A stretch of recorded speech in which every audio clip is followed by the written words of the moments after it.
Salam əziz müəllimlər və tələbələr.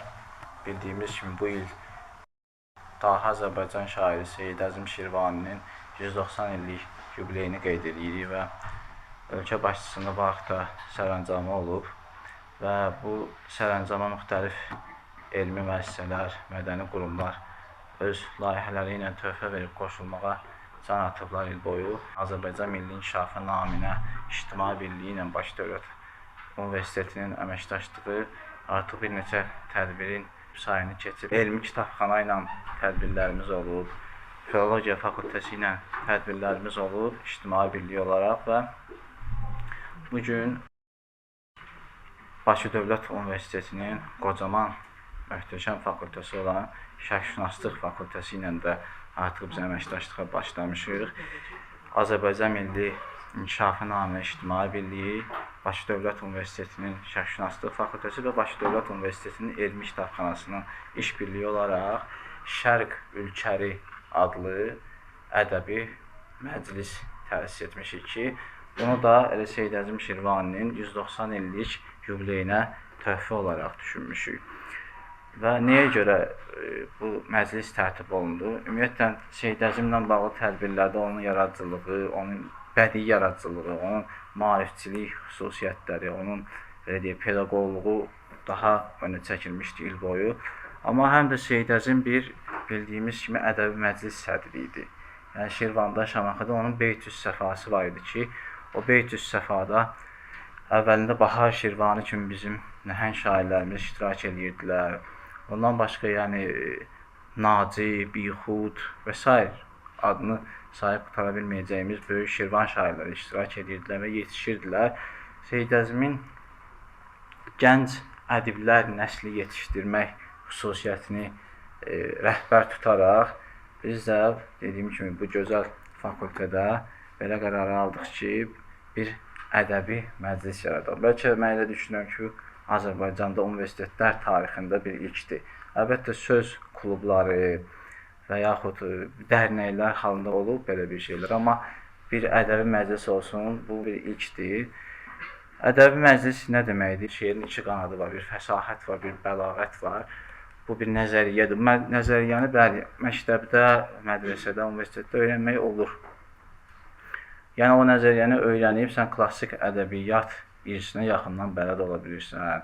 Füzuli nə deyib, Hafiz necə deyib, İbn Əl-Fariz hansı sözü, hansı mənada, hansı anlamda işlədir. Bunları geniş mənada anlaya bilirsən, qavraya bilirsən. Amma bununla iş bitmir. Çünki insanların içində təkcə anlamaq hissi deyil, anlatmaq hissi də var. Yəni bir gözəl alimin içində bir şairlik istedadı da. Mümkündür ki, belə bir şey olsun. Necə ki, Seyid Əzim özü həm əllamə idi, istər dünyəvi elmləri, istər ilahi elmləri bilirdi.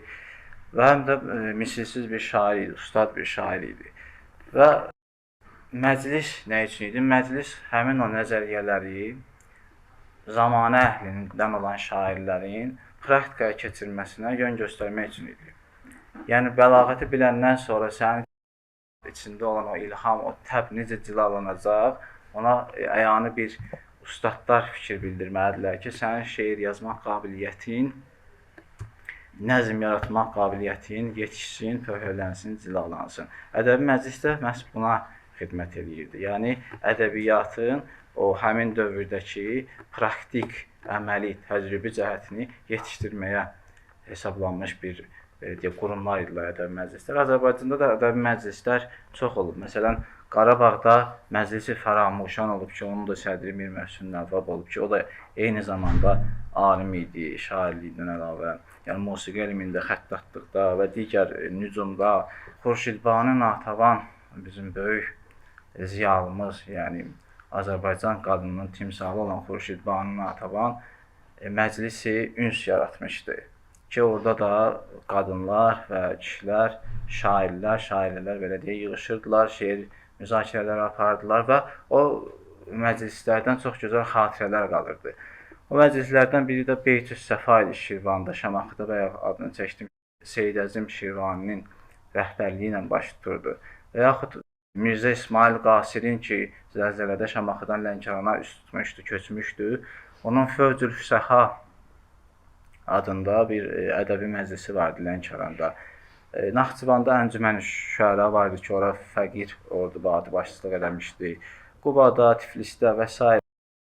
məkanlarda, məntəqələrdə ədəbi məclislərimiz olub və Bakının özündə də bir Məcmə Şüəra adında ədəbi məclis olub ki, səhv etmirəmsə 1924-cü ildə o şura hökuməti artıq qurulub başa çatandan sonra bu məclis də təbii ki, o milli dəyərləri təbliğ etdiyinə görə bağlanıldı. Və orada Mirzə Əbdülxaliq Yusif Lahidin ustadı başçılıq eləyirdi və bu məclislərdən misilsiz şairlər, böyük istedad sahibləri çıxırdı ki, sonuncu il adını çəkdiyim Əliağa Vahid Məcmə Şüəra məclisinin yetirməsi idi. O şəxsi ustadı Mirzə Əbdülxaliq Yusif olsa da, o Məcmə Şüərada iştirak edir, cavan yaşlarından tanınırdı. Və son dövrlərdə bir Füzuli ədəbi məclisi. Mən deyərdim ki, bu Füzuli ədəbi məclisi müasir əruz şeirinin dayaqlarını yetişdirdi. Bu məclisin banisi və rəhbəri mərhum bu il 90 illiyini qeyd etdiyimiz Hacı Mail Əliyev idi. Hacı Mail Əliyev özü də böyük füzulişünas alim idi, şair idi. Birisi də o Arif olanın sevgili cananı vətəndir məşhur, hamının bəlkə də bildiyi bir qəzəldir ki, onu muğamatda çox oxuyurlar. Onun müəllifi idi. Mailin ünvanı vətəndir, sonunda da belə deyir. O özü də Əlyazmalar İnstitutunda belə adlı sanlı işçilərdən idi. Əlyazmalar İnstitutunun fəxrlərindən idi. O Füzuli divanını və Leyli Məcnunun elmi tənqidi mətnini hazırlamışdı. Bunları danışmaqdan məqsədim nədir? İnsanlar adətən bir tərəfli inkişafın tərəfdarı olurlar. Yəni, məsələn, alimdirsə, ancaq bir alim istiqaməti götürüb gedir. Amma hər bir insanın içində bir bədiilik duyğusu var. Çünki bu olmadan həyat mümkün deyil. Həyat bədiyyatdan ibarətdir. Məsələn, qədim dövrdə traktatlar və ya risalələr yazılırdı, bu elmi əsərlər. İndikindən fərqli idi.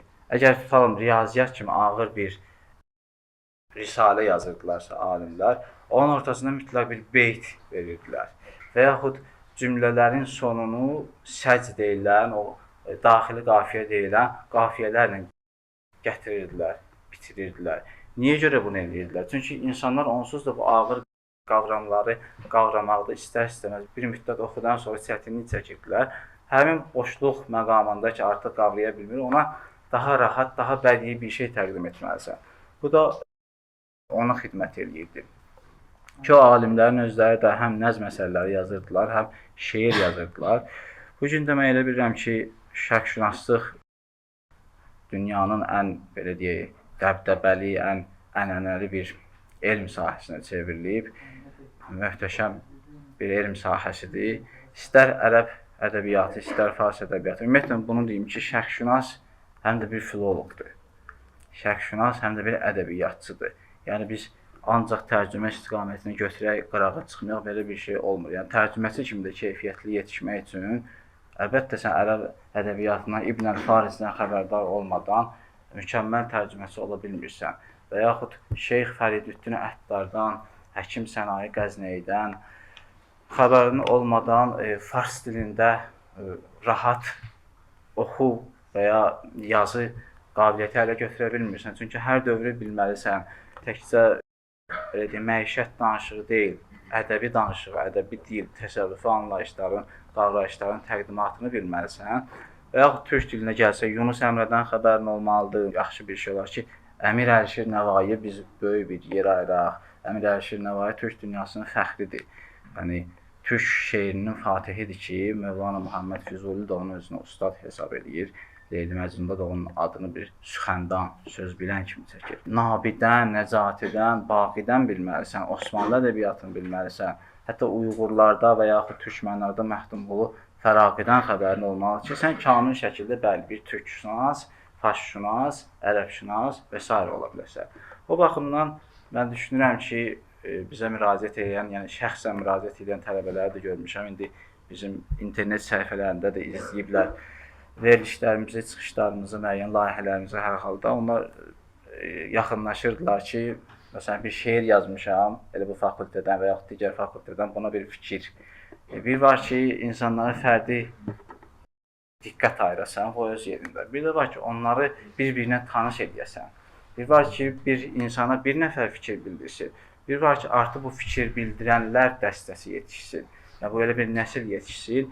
Xoş qarşılana bilən bir təşəbbüs olacaq. Mən çox təşəkkür edirəm Tərlan müəllimə, fakültə rəhbərliyinin nümayəndəsidir bu gün burada Nigar xanıma, müəllimlərimizə və bizim elmi kitabxananın nümayəndəsi Nurda xanım da burada iştirak edir. Hamısına təşəkkür edirəm. Siz tələbələrə təşəkkür edirəm ki, gəlmişsiniz. Yəni mən elə bilirəm öz marağınızla gəlmisiniz. Çünki bu belə bir şey ki, buna maraq olmadan gəlmək mümkün deyil.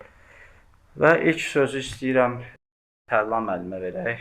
Tərlan müəllim bu işin ərsəyə gəlməsində çox böyük zəhmətlər çəkib və onu dinləmək xoş olardı bizim üçün.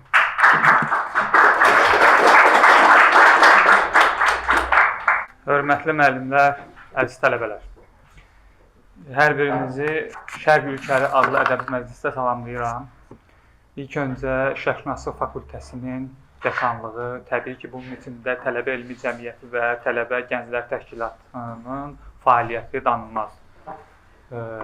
Amin İctimai Birliyi və Universitetin Elmi Kitabxanasının birgə təşkilatçılığı ilə təsis olunmuş Şərq Ülkələri adlı ədəbi məclisi inşallah növbəti aylarda silsiləvi şəkildə davam edəcək. Mən qısa şəkildə danışmaq istəyirəm. Qısa şəkildə onu bildirmək istəyirəm ki, fakültəmizdə bəzi tələbələr, yaradıcı tələbələrimiz var ki, onlar şeirlə, nəsr, nəzm əsərləri ilə məşğuldurlar. Onlara xüsusi rəğbətləri vardır. Və bu məclisin yaradılmasında, bu belə bir tədbirin təşkil edilməsində əsas məqsəd həmin tələbələri üzə çıxarmaq, onların daha da püxtələşməsinə səbəb olmaq, onlara bu istiqamətdə həvəs yaratmaq və ümumiyyətlə şərq poeziyasını daha da dərindən araşdırmaq təbii ki, şərqşünasların işi olduğuna görə siz də gələcəyin şərqşünasları olaraq, bugün tələbə olaraq, ilkin olaraq addımlarınızı atmağa başlayırsınız. Bu tədbirlər çərçivəsində şeir yazan, nəzm və nəsr əsərləri yazan tələbələrimizin ola bilər kitabları çıxsın, onları təqdimatını keçirək. Ola bilər, indi ola bilər ilk görüşdür deyə biraz daha rəsmi oldu, çıxışlar oldu, bu məclisin fəaliyyəti haqqında məlumat xarakterli oldu. Amma növbəti tədbirlərdə inşallah biraz vaxtı da nəzərə almaqla, dərsi də nəzərə almaqla bizim o yaradıcı tələbələrimizin üzə çıxarılması, onların daha da bu ədəbiyyata təşviq edilməsi istiqamətində böyük işlərimiz olacaq Allah qoysa. Ola bilsin şeir müsabiqələrimiz keçirilsin, qaliblər mükafatlandırılsın, müəyyən hədiyyə, müəyyən maddi pul mükafatı şəklində. İndi hələ ki müəyyən şeylər tam oturmayıb yerinə.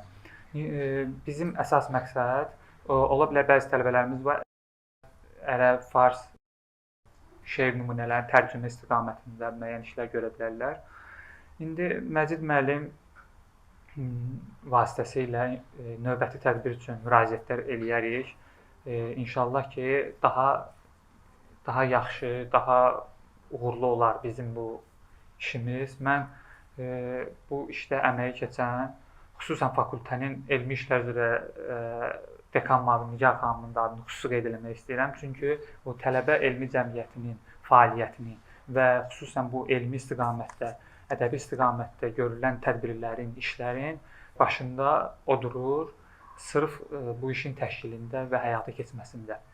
Fakültə dekanı da tədbirdə iştirak etmək istəyirdi, lakin universiteti digər tədbir olduğuna görə iştirak edə bilmirdi. Sizə demək istədiyim ondan ibarətdir. Biz fakültə olaraq, müəllimlər olaraq tam dəstəkləyirik o tələbələrimizi ki, ədəbiyyata, şeirə, nəzm, nəsr əsərlərinə həvəsi, bacarığı, yaradıcı qabiliyyəti olan tələbələri dəstəkləməyə həmişə hazırıq. Bu istiqamətdə də təkliflərə də açığıq. Püxtələşmə istiqamətində müəyyən görüşlərin, müəyyən tədbirlərin keçirilməsində də nəzərdə tutacağıq. Bu ilə bağlı fərdi şəkildə yaxınlaşıb Məcid müəllimlə, elmi kitabxana işləri ilə, elmi işlər dekan müavinindən danışarsınız. Mən qısa və konkret şəkildə sizə bu ədəbi məclisin fəaliyyəti haqqında məlumatlandırdım. Tədbirin gedişinə uğurlar arzu edirəm. İnşallah gələn dərslər, gələn görüşlərdə daha da ətraflı, daha da faydalı olacağını güman edirəm. Uğurlar. Çox təşəkkür edirəm Tərlan müəllim. Tərlan müəllim buyurduğu kimi həm fakültə rəhbəri Aydan xanım, həm də bizim elmi kitabxananın rəhbəri Nigar xanım tədbirdə olduğuna görə onlar əyani olaraq iştirak edə bilmirlər. Və biz bayaq çıxışında da dedim ki, Bakı Dövlət Universitetinin elmi kitabxanası ilə artıq 2-3 tədbir həyata keçirmişik. Bakı Dövlət Universitetinin elmi kitabxanasının direktor müavini Nurda xanımı dəvət edirəm.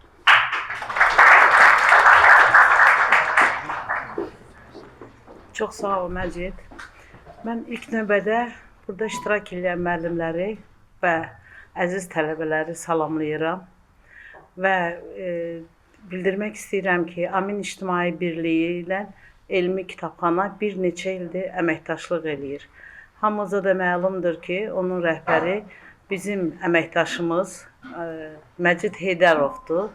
Məcid Heydarov həqiqətən bizə işə düzələndən özü çox məsuliyyətli, ən yaxşı işçilərimizdən biridir. Biz bu Amin İctimai Birliklə bir neçə tədbir eləmişik. Məhəmməd Füzulinin 530 illiyi, həmçinin Seyid Əzim Şirvaninin 190 illik tədbirlərini birlikdə keçirtmişik.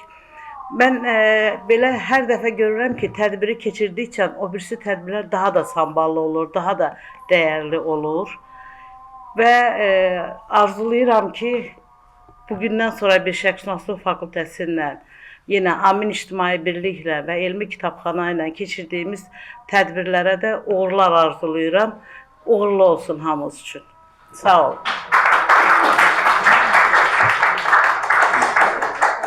Çox sağ olun Nurda xanım.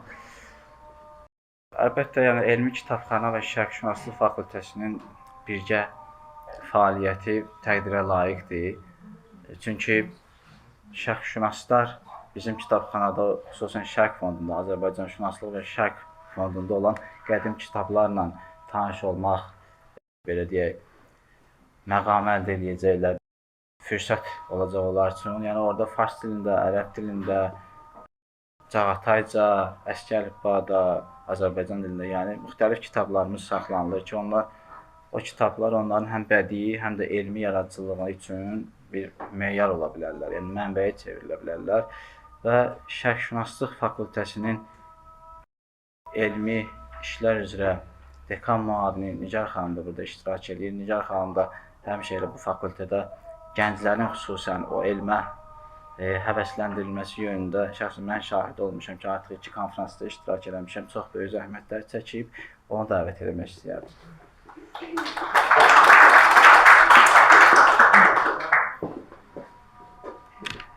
Əziz tələbələr, əziz tədbir iştirakçıları, mən də bu gözəl təşəbbüs münasibətilə həm fakültəmizi, rəhbərliyini, tələbələri, müəllimləri, həm Bakı Dövlət Universitetinin elmi kitabxanasını, başda Nigar xanım olmaqla, Nuridə xanım olmaqla, Məcid müəllim olmaqla, bütün əməkdaşları, eyni zamanda bizim şeir sevən, ədəbiyyat sevən tələbələrimizi təbrik edirəm.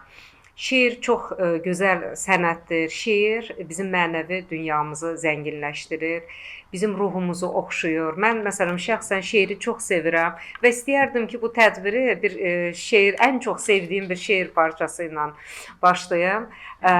Türk şairi Nazim Hikməti yəqin tanıyırsınız, adını da eşitmisiniz. Onun çox kiçik, amma çox anlamlı bir kiçik bir şeiri var. Ən gözəl günlər yaşamadığımız günlər.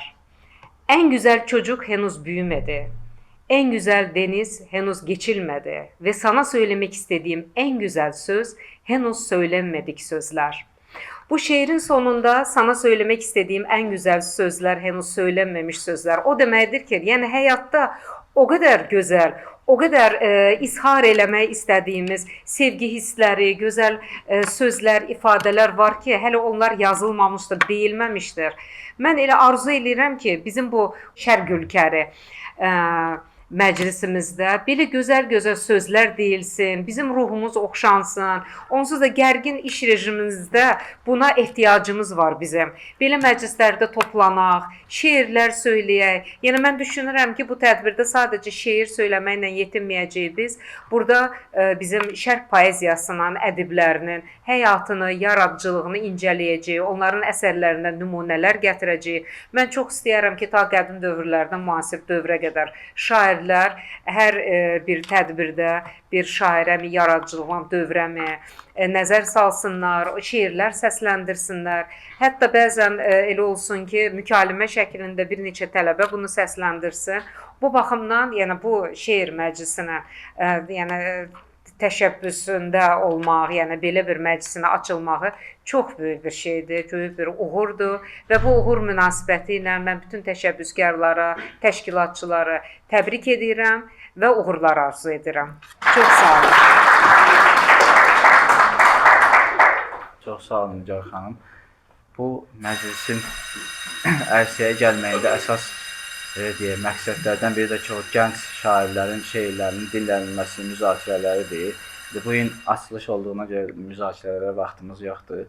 Gələn məclislərdə bunu eləyəcəyik, amma istəyərdim ki, burada iştirak edən tələbələr və ya məzunlar ki var, onların şeirlərini dinləyək. Mən onları bir-bir təqdim edeyim. Bəlkə daha gəncindən daha yaşlısına doğru gedə də bilərik. Arada sıra qarışa da bilər, fərq eləməz. Şərqşünaslıq fakültəsinin 1-ci kurs tələbəsi Əsgər Babayev. Parıldayır yenə ey gül cəlalı gözlərinin, səadət odludur artıq bu halı gözlərinin. Fərəh verir mənə hər gün xəyalı gözlərinin, fədası kaş ki olaydım vəfalı gözlərinin. Gözündədir gözümün nuru cənnətim sanki, gözündən odlanıb əvvəl məhəbbətim sanki. Önündə durmağa yoxdur cəsarətim sanki, baxışları ilə mən ölləm ədalı gözlərimin. Özü ilə çəksin aparsın gözəlliyin canı, könül sarayımın eşqindir təkcə dərmanı. Güləydi manbağın olduqca sevgi qurbanı, olaydı canımı almaq macalı gözlərimin. Zəriflik əldə edib incə ağlayışlar ilə, bərabər idi gülüm ən gözəl yağışlar ilə. Bir anda ruhumu aldatdı xoş baxışlar ilə, gözəl süzülmə idi tək və bağlı gözlərini. Göründü gözlərimə qəlbimin pənahı kimi, ən adi bir gecənin ən gözəl günahı kimi. Əsil vücudumu əsdirdi sanki şahı kimi, böyük əsaləti varmış vəfalı gözlərinin. Yanımda qal bir ömür, neyləsəm də getmə bir an, canım gözüm məni hicrana sürgün etmə bir an. Səadətimsən əzizim, gözümdən itmə bir an, fərəh verir mənə hər gün xəyalı gözlərimin. Çox sağ olun.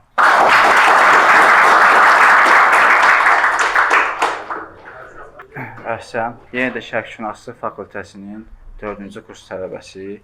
Sizin də çox gözəl tanıdığınız, yəni əzmkarlığı ilə, savadı ilə, istedadı ilə, nurani çöhrəsi və qəlbi ilə Qüdrət Yusifliyə söz vermək istəyirəm ki, o da öz şeirlərindən birini bizim üçün səsləndirsin. Əvvəla mən hər kəsi salamlayıram. Çox şadam ki, belə bir məclis təşkil olundu və iştirak edirəm açılışında. Yəni məclis müəyyənə biz daha öncə də danışırdıq, çox arzusundaydı belə bir məclisin açılmasının. Ona görə məncə sevincli bir gündür və şeirlərimdən birisini səsləndirmək istəyirəm. Şeirin adı Gözlərim danışır. Gözlərim danışır, dayan qulaq as. Dil çox söz deyər, sən ona baxma, sakitcə susaraq gözümü dinlər. Dinləsən sirrimə agah olarsan, heç kimə deməyib gizli tutduğum, könlümü yandıran sözümü dinlə. Bəlkə ta qədimdən sevmişəm səni, sənli yuxularım buna işarə, yaxud gələcəkdə sevməyəcəmsə, bütün bu röyalar nədəndir belə?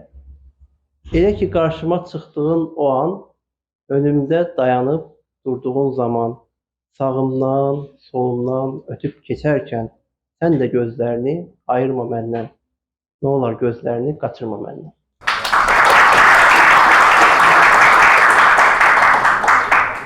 Afərin, çox sağ olun. Və onu qeyd etmək istəyirəm ki, təkcə fakültə ilə məhdudlaşdırmamışıq, yəni şairləri. universitet səviyyəsində olan bir məclisdir. Yəni digər fakültələrdən də burada bizim tələbə şairlərimiz iştirak edirlər. Və onlardan istəyirəm ara sıra dəvət edeyim. Həm də o şairlərin və şairələrin əksəriyyəti Amin İctimai Birliyinin üzvüdürlər. Bu nə deməkdir? Çünki bizim Amin İctimai Birliyində müxtəlif layihələrimiz var. Özümüzün Vəfa Ədəb Məclisimiz var. Orada Mərifət İnciləri dərgimiz çıxır. Orada Şirin Gerçəklər adında müsahibə xarakterli verilişimiz var. Könül səhifələri adında maarifləndirici beyt şərhləri var və s. Və Vəfa Ədəb Məclisinin də üzvlərindən olan, Amin İctimai Birliyinin üzvü olan Selcan xanım Təvvabini dəvət etmək istəyirəm. O, Filologiya Fakültəsinin 2-ci kurs tələbəsidir. Onu da qeyd edeyim ki, onların artıq öz xüsusi təxəllüsləri var. Yəni, bu klassik ədəbiyyatda təxəllüs ənənəsinin davamı kimi mən elə bilirəm ki, təqdirə layiq bir haldır. Buyurun.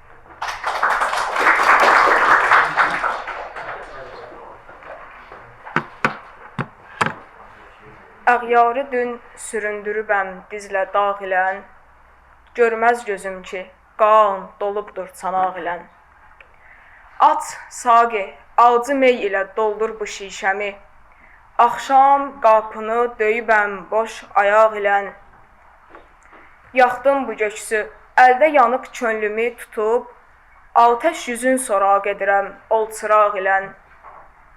Aşiq gələrsə vüslətə şəkkər dil ol gilən, əyləşsə yecdü ev yiyəsi bir qonaq ilən. Süzdüm əyaqa qanımı ey mey dodaqlı gül, həm közdə qovrulur cigərim duzu yağ ilən. İsa bulağıdır gözü, tərsa ayağını hər gün bu qarə bağlı yuyur ol bulaq ilən. Eşqində canı kiprücü qəmzən şəhid edib, Təvvabi dəfn edildi gülüm qanlı ağ ilən. Çox sağ olun.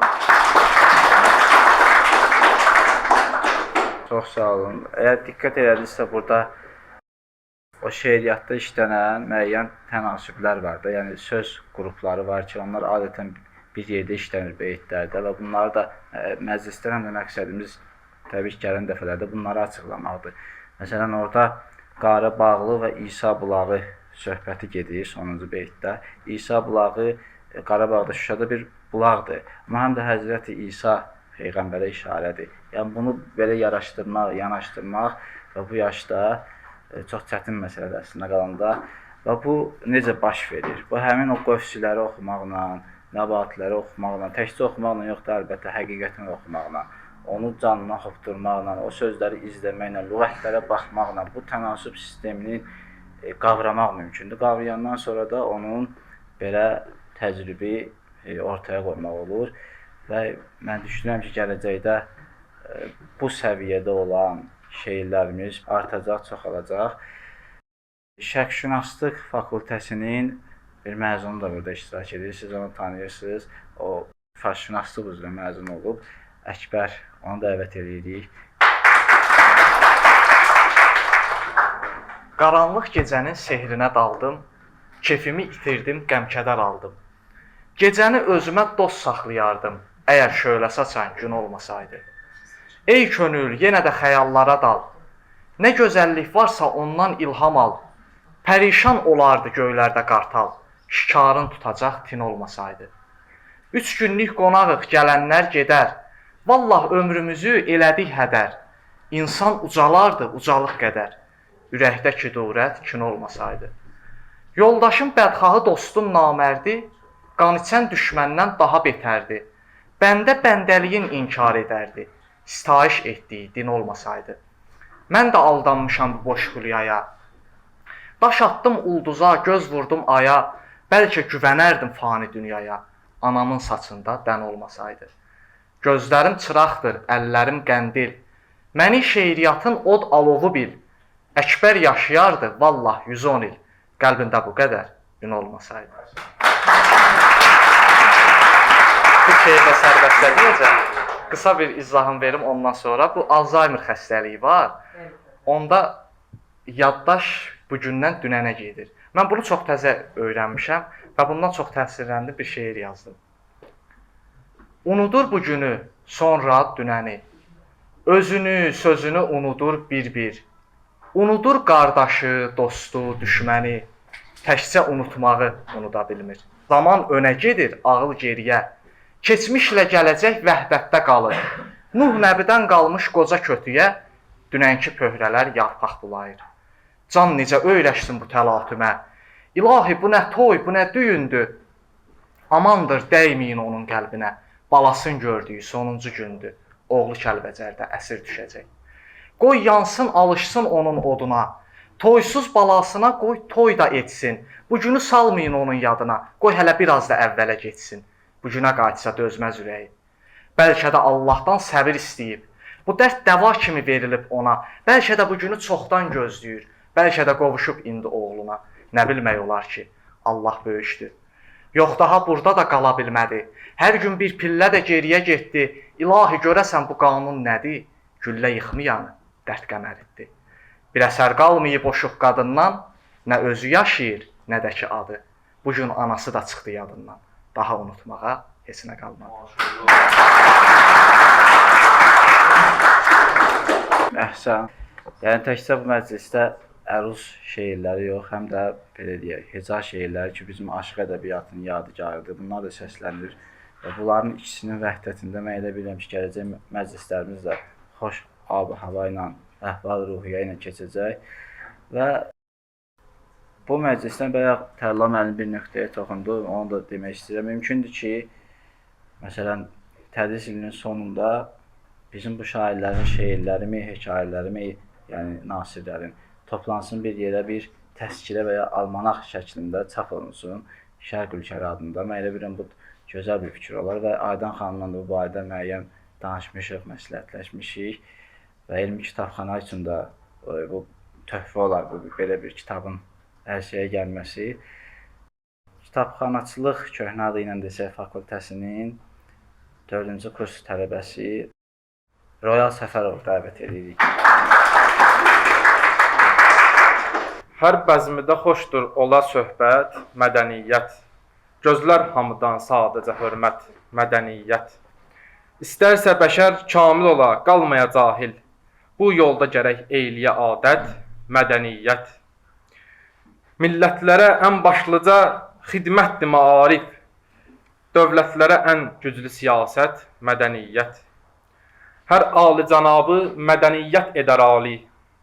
Olmaz belə bir şəxsə qəbahət, mədəniyyət. Gündən günə əlbət olacaqdır mütərəqqi. Hər gün bir ağızdan desə millət, mədəniyyət. Cavid Səfəra söylədi kəskin bu şaarı. Yalnız mədəniyyət, mədəniyyət, mədəniyyət. Çox sağ ol. Və yenə də Filologiya fakültəsindən 3-cü kurs tələbəsi Rami İctimai Bilim fəal üzvü ki, bizim adətən tədbirlərimizin aparıcısı da olur, yəni nitq qabiliyyəti ilə də seçilən bir tələbədir. Aydan Əhdini dəvət etmək istəyirəm ki, o da əruzlu yazdığı bir şeir var, onu təqdim etsin.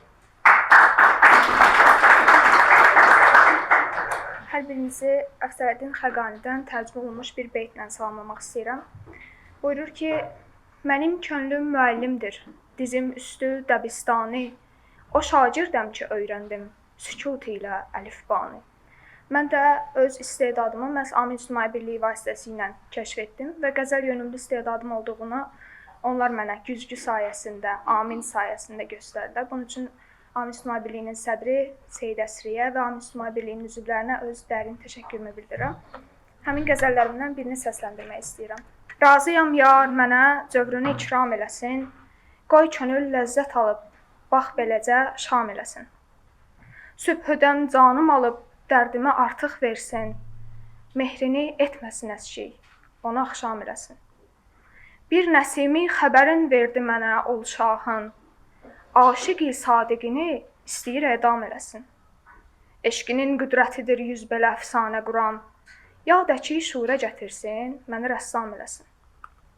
Ürəyi qanlı olan aşiqinin var üzrü, ürəyi qanlı olan aşiqinin var üzrü, gətirib sonda sənə kirli bir anam eləsin.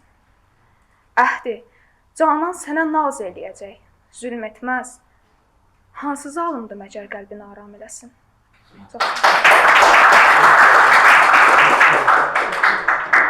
Çox sağ olun, var olun və o çıxışın əvvəlində ki, Aydan xanım buyurdu, Əfsərəddin Xaqaninin tərcüməsindən bayaq Tərlan müəllim bu barədə danışdı. Ötən əsrdə yetişən şərqşünaslar vardı ki, bu fakültənin məzunları idilər. Onlar həm də bədii tərcümə istedadına malik idilər. Məsələn, Rəhim Sultanov, Məhəmməd Ağa Sultanov və yaxud digər indi adını çəkmədiyimiz böyük tərcüməçilərimiz yetişmişdi ki, onlar Azərbaycan şərqşünaslığına verdiyi töhfələrdən əlavə bizim mənzum və bədii, yəni poetik tərcümə sahəmizə də bacardıqları qədər töhfələr verilir. Tərcümə öz-özlüyündə çətin bir şeydir. Mən nəsr tərcüməsindən danışıram, filoloji tərcümədən danışıram. Çünki dillər ayrıdır, orada 100%lıq bir şey əldə etmək demək olar ki, qeyri-mümkünə bərabər müşküldür. Bəzən alınır ki, 100%lıq tərcümə olur, amma 100%lıq tərcümə çətin bir şeydir. Məsələn, Nizaminin şeirləri, xəmsəsi heca vəznində tərcümə olunur. Amma Nizami onu əruz vəznində yazıb da, bilirsiniz, Sirlər Xəzinəsində məsələn Səri bəhrində yazıb ki, Bismillahirrahmanirrahim, həst kelid-i dərə-gənc-i həkim. Yəni, müftəylün, failün bu vəzindədir. İkincisi, məf'ulun, failün. Bu cürdür. İndi bunu sən daha böyük hünər göstərib, Səri bəhrində tərcümə eləmək istəyəsən, bu biraz da işini çətinləşdirir tərcüməçinin və nazimin ki, bunu mərhum bir tərcüməçimiz var idi, onun da bu il jubileyi idi, 75 il idi, Mirzəlal Zəki imzası ilə tanınırdı. O öz vəzində tərcümə etmişdi və təkcə vəzin xüsusiyyətləri deyil, orada müəyyən şeir gözəllikləri var ki, təşbihlər var ki, onları saxlamağa çalışmışdı, istiarələr var orada, məcazlar var, ondan başqa təzadlar, cinaslar var ki, onları saxlamağın böyük əksəriyyətinə müvəffəq olmuşdu. Və bu baxımdan da düşünürəm ki, gələcəkdə və hətta deyərdim ki, yaxın gələcəkdə olsa daha gözəl olar. Burada da bədii tərcüməçilər yetişir. Bu ayrı bir şey deyil, elə şairlik istedadı olan insanlar bu işə, belə deyək, həvəs göstərsələr, onların bir müddətdən sonra bu qabiliyyəti də kamilləşir. Bu baxımdan elə bilirəm ki, bu Şərq Ölkəli Məclisi, Ədəbi Məclisi həm də bədii tərcümə sahəsinə Azərbaycanda böyük töhfələr verə bilmək əzmindədir. Və bu gün Beynəlxalq Münasibətlər Fakültəsinin 2-ci kurs tələbəsi İmran Səbri də iştirak edir. Burada şairdir, Amin İctimai Birliyinin həm də üzvüdür, həm də musiqiçidir, tarzəndir. Ondan da bir şey dinləmək istəyərdim. Vurdu gün zülfünə zülfü gülümün naz elədi. O göl üzlüm nə səbəb nazını bəs az elədi. Nə tərabətli imiş yarımın ərdəm nəfəsi, bu xəzan ömrümü birdən deyişib yaz elədi. Boğulurdu qəm içində nə qədər aşiqlər, hamısın əhli fərəh ol bütü tənnaz elədi. Bu şirin məclisi bir kəs də eşitmir ey dost, şurə fərhadı gəlib bəzmidə şəhnaz elədi. Səbriya, mən danışırkən olur idim kəkəmə, o gülün eşqi məni gör necə sözbaz elədi.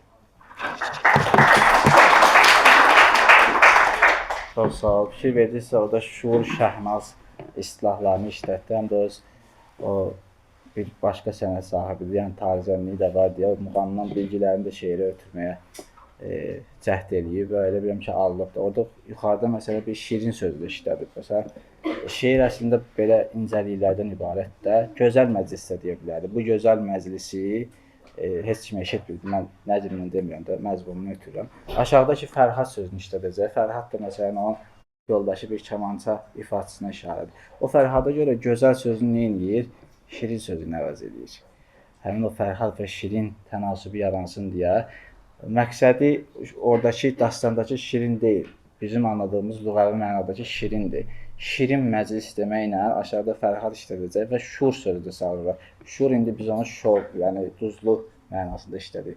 Bu sözlərin, bu təzadların bir yerdə işlənməyi, ora muğam istilahının gəlməyi və bu yaşda mən elə bilirəm ki, uğur sayıla bilir şair üçün. Bizə başqa fakültələrdən də bu gün məsələn müraciət edən şairlər olub. Riyaziyyat və Mexanika fakültəsindən bəli, Nofər Mən Şamaxı şairlərindən olan Molla Ağa Bixudun Çəkir rədifli qəzəlinə bir təxmis yazmışdım. İstədim elə onu səsləndirim. Bayaq Məcid Əsri özü qeyd elədi Bixudun adın, həmin Şamaxı məktəbindən olan. Yenə məstanəni meyxaniyə peymanə çəkir. Yarımın bad səba saçlarına şanə çəkir. Əmbəri zülfünü həm qoxlayaraq canə çəkir. Cəzbi-i şövq-ü camalım məni şirvanə çəkir. Deyəsən bülbülü gül şövqü gülüstanə çəkir. Sənə heyran olaraq pozmayıb aşiq zövqi, məni mey xəstəsi etmiş, daha varmı fövqi?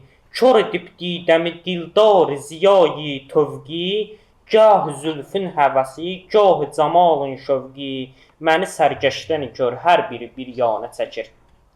Bir əcəb həzz alıram zövq-ü bəladan yoxsa, duyuram ləzzətini cövr cəfadan yoxsa, bir xoşi hiss edirəm ah-nəvadan yoxsa, nikhət imiş ki gəlir bad səbadan yoxsa, ol pərişanə səri, zülfü pərişanə çəkir.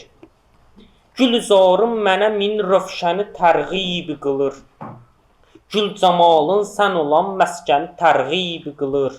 Zənn qıl bülbülə gül gülşəni tərğib qılır, buse-i ləlinə könlüm məni tərğib qılır. Sən bu qan olmuşa bir bax ki məni qanə çəkir. Ey arazi çıxacaq ərşə fəğanından dud, mənə zindan edəcək zülfünü yarım, yaxud zülfü pürtabı çəkər dismə bəlalar üçün xud. Dane-i xalına meyl etmə sağın ey bixud, dam-ı geysusunə billah səni ol danə çəkir.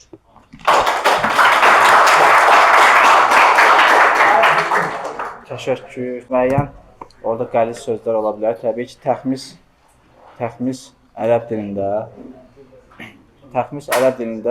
xəms sözündəndir. Yəni 5. Təxmis 5 eləmək deməkdir. Yəqin burada ərəbşünaslar var, eşidirlər, bilirlər. Yəni bir şairin bir beytini 2 beyt, 2 misradan ibarət olur. Onun üzərinə digər bir şair 3 misra əlavə eləyir. Onu bir not 5ləyir. 5-ə çatdırır sayını o misraların. Bunu təxmis 5ləmək mənasındadır. Və tərcüməçilikdən danışdıq. Bu məclisin daha gözəl bir cəhəti şeir qiraəti. Vacib olan məsələ odur ki, şeir qiraəti də öyrədilsin. Mövlana Muhammed Füzulinin Türkcə divanının dibaçəsində, dibaça yəni indiki dinlənsə ön sözündə ki, özü yazır. Orada 3 tayfədən, 3 qism insanlardan belə deyək, həzər edir. Deyir ki, mənim şeirimi gah bir nöqtə xətası ilə, ya gah bir hərf süqutu ilə xarab edirlər. Yəni bir hərfi salırlar yazıda, şeirimin mənası dəyişir. Və bir nöqtəni ki, ərəb dilində dəyişsə, məsələn, təylə sə hərflərini indi hamı burada əskər bilir, düşünürəm ki, bir nöqtə ilə fərqlənir. Bir nöqtənin yerini dəyişsə, məna dəyişir. Bu şeylər kitabət məsələlərdir ki, onu Mövlana Muhammed Füzuli bu səhvlərə yol verən insanları qınayır, onlardan həzər eləyir. Digər bir qism insanlar deyir ki, mənim şeirim şuxdur, vurğusu hamısı yerindədir, amma onlar onu süst oxuyurlar. Yəni, sanki onların oxuduqları şeir yox, nəzm yox, nəsr olur. Bunlardan həzər eləyir ki, yenə də deyirəm, bu məclisdə qiraət sahəsinin inkişafıdır. Yəni, əruz vəznində qiraət ümumiyyətlə çətin bir şeydir. Ona yer ayırmamız da mühümdür. Və üçüncü tayfa belə deyil, üçüncü qism insanlar isə, yəni, mənim dediyim böyük mənaları hər hansısa bir həsəddənmi, paxıllıqdanmı, kiçildən insanlardır. Yəni, bu 3 bölgünü aparır orada. Və başqa bir şairimiz qaldısa, mən ola bilsin tanımıram, gəlib. Kimsə varsa, xahiş edirəm, bildirsin. Hüseyin Səfravi. Hüseyin, hansı fakültədən? Coğrafiya fakültəsi 2-ci kursdan Hüseyin. Səhvlərim olsa üzrü sayırsın. Qərq oldu nəhayət ki bu dünya qaranlığa. Qərq oldu nəhayət ki bu dünya qaranlığa. Ay qatdı ziya şövq ilə sonra qaranlığa. Boş başlara öz vaxtını sərf etməsə batmaz parlaq düşüncələrdəki məna qaranlığa. Biganələrə ruhunu pabəstə edincə, təslim elə öz ruhunu sərpa qaranlığa. Qəlbimdə doğub ən qatı nifrət məhəbbətə, çünki sürükləyib məni sevda qaranlığa. Bir vaxtı Şəhriyar da yazıbdır gecə yarı, həbs etdi Şəhriyarı Sürəyya qaranlığa. Aydın səhərin şöləsi cəlb etmədi qəlbi, mən bağlamışam qəlbimi zira qaranlığa. Şair günəşin nuruna çox yazdı qəzəllər, həsr eylə Hüseyn bir iki misra qaranlığa, həsr eylə Hüseyn bir iki misra qaranlığa. Bu məclisin ilk görüşünü yavaş-yavaş yekunlaşdıra bilərik. Məclisdə gələcəkdə ki, yəqin ki, tətildən sonraya qalar da, yəni bu imtahan sessiyası tətilimiz yəqin fevrala qalacaq. Düşündüyümüz əsas məsələlərdən biri ki, bu ali ictimai bilginin öz ixtisas sahəsidir, bəlağət və fəsahətdir ki, məsələn, biz məclisdə onların izahına yer verərik. Yəni, bir gün təzaddan danışarıq, bir gün cinasdan danışarıq, bir gün rəddül əcüz ələssədir, biləm çox qəribə yaratları, özüm belə deyirəm ki, qəribə gəlsin, o marağınızı cəlb eləsin. Onlardan danışarıq, onları açarıq ki, misra necə qurulur, misrada bağlantılar necə olur. Sonunda da bilməm, icazə versəz deyim, istəsəz deyim, mən də bir şeir oxuyum, bitirək məclisi.